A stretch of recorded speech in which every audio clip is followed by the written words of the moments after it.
Today we are talking all about lunch. Traditionally, the point in the day when we can take a break, recharge our brains and eat some grub. But if you're like me and you work in an office, chances are that you might have grabbed something out on the go, like a meal deal. But on average, people who work in the UK buy lunch out about twice a week, and that generates 10.7 billion items of packaging waste annually, which is loads. The trouble with buying so much food out and about is the amount of waste that it creates. It is, by its very nature, a single-use item.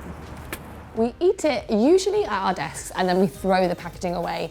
And to top it all off, we know from when we visited a recycling centre before that stuff like this is really difficult to recycle because it's made of 2 different kinds of materials and it normally has food in it. With the tides turning against the scourge of plastic pollution, today I wanted to look at one of the biggest causes of litter on-the-go eating. I want to find out why we're doing so much of it and how we've gone from not having lunch at all to eating whilst we walk.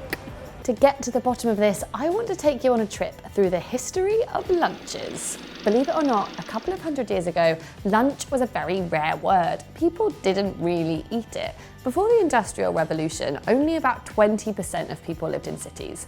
Compared to now, where about 90% of people live in cities. So people were living in really rural areas, they were working much closer to home, and there was a much bigger emphasis on an early evening meal.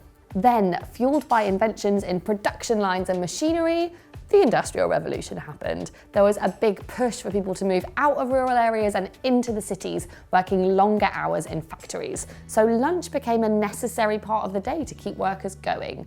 Also, for the very first time, an emerging middle class had electricity in their homes so they could eat dinner later. The 2 world wars that came at the start of the 20th century caused a further shift to our food culture. For the first time, women en masse were leaving the home and joining the workforce. And it was cheaper and easier to feed people in canteens rather than having people cook at home. And a few decades later, by the 1970s, most homes had a fridge freezer and a microwave in them, which meant that we got used to ready-made, pre-packaged food that we could heat up on the go. Towards the end of the 70s, work culture changed and we were working in offices more and more. This meant there were a lot of big, boozy, white tablecloth lunches where people could close deals during the day.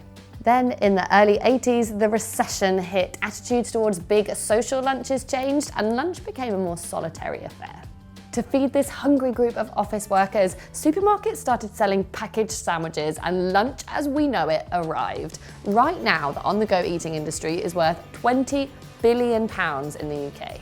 It's kind of hard to imagine a time before on-the-go eating, and it might mean that we're putting less value on food. It's important to remember that this isn't happening everywhere. In India, 80 million home-cooked meals are delivered to office workers every year in reusable metal tiffins. And in Brazil, there is no sandwich culture. It's a real faux pas to sit at your desk by yourself rather than go out to lunch with your colleagues. So why has eating on the go become normal for us? To find out a little bit more, we're going to chat to a food anthropologist to find out. I am here with Mukta, who is a food anthropologist from SOAS. So what we're having a look at today is how our kind of food culture, is that a thing? Can I say food culture? You can. Food culture has shifted from eating at home and cooking at home to eating on the go. How has that developed across the world? Lots of places have had different types of trajectories, right? Mm-hmm. I've researched in South China, in Hong Kong, for example, and what you have there is a number of people who are coming into one place to work long hours over a day. And so, you know, you have to provision in a certain way. So you've got a culture where you eat, you know, quickly, conveniently and cheaply. But eating out on the street, on the go, if you like, yeah, I think it's very much pegged to the kind of industrialization of our lives. That puts a lot of pressure on cities to create places where we can go and eat. And of course we want to eat quickly because so few of us choose to have a full lunch hour, right? Which is crazy. And do you think there are any negatives to this way of feeding people? I think we're confronted by it every day, aren't we? I can't get away from the climate change and the kind of impact that we have on our environment. There's an awful lot of packaging that goes with certain types of provisioning, right?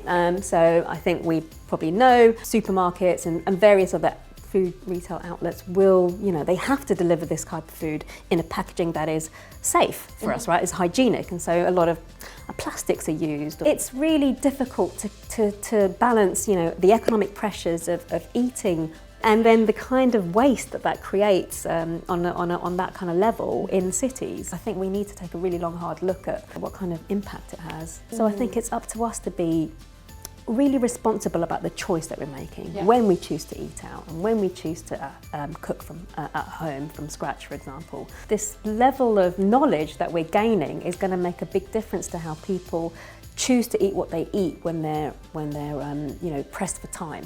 How they react to that pressure on time and money, I think, is going to change. And I do think it's about knowing much more about how we're impacting on our own planet. If we can educate ourselves about it, then we can make a choice. So when we come to decide what we're going to have for lunch, we know exactly what's happening and we can make an actual decision. Exactly right. Perfectly put, I would say. Yeah. We've been trialling loads of different ways to get people to cut down on their food and plastic waste from lunches. So we started a lunch club with 50 employees from loads of different offices in Norfolk and Suffolk. We gave them a guide, like this one, a recipe book and a cooking workshop to encourage them to cut down on the amount of food that they ate on the go. After being involved in the project, they found that they cut down their single-use plastics by 50%, as well as reducing food waste and saving money. So how do they do it? This is going to sound way too easy, but the answer is just to make it at home. Obviously, there's always going to be days where we get home really late or we leave it in the fridge or we just can't be bothered. But if we can all cut down a little bit on the amount that we're eating out and about, it will be a massive help for the planet, and chances are we'll probably enjoy our lunch a little bit more too. One of the big considerations that stop people making their own lunch is how much time it takes. So we're going to show you how quick it can be and try and make a sandwich in the quickest time possible. Are you ready? 3, 2, 1, go. Okay, bread, cheese, tomatoes, bam, bam, a little bit of green, done. Get my sandwich wrap. That was 1 minute and 17 seconds for the perfect sandwich. From all of our work with the Lunch Club, we've put together some top tips to help you have a more sustainable lunch. Making your lunch at home can save you up to about £200 a year, so use that as an incentive to whip up lunch the night before. If you, like me, are likely to forget to do it, then put a note on your fridge to remind you. Why not cook a big batch of something like a chili on a Sunday? It means that you don't have to cook every night. Reduce the amount of single-use plastic that you use by switching out your cling film for a lunchbox or a sandwich wrap. And if all of that isn't enough, then why not head to the Food Savvy website where there are loads of recipes, and you can even start your own lunch club challenging you and your colleagues to bring in your own lunch every day and reduce your plastic and food waste. So today we implore you to ditch your sad desk lunch, your soggy sandwich and your disappointing salad. It's time that we took lunch back into our own hands. Please let me know what your go-to lunch recipes are in the comments. Right, I'm off to lunch. And that's the end of the episode. To find out more and to get inspired, head to our website www.hubbub.org.uk, where you'll find loads of top tips to give you the spark to do things differently. Tune in for the next episode and come and join the Hubbub.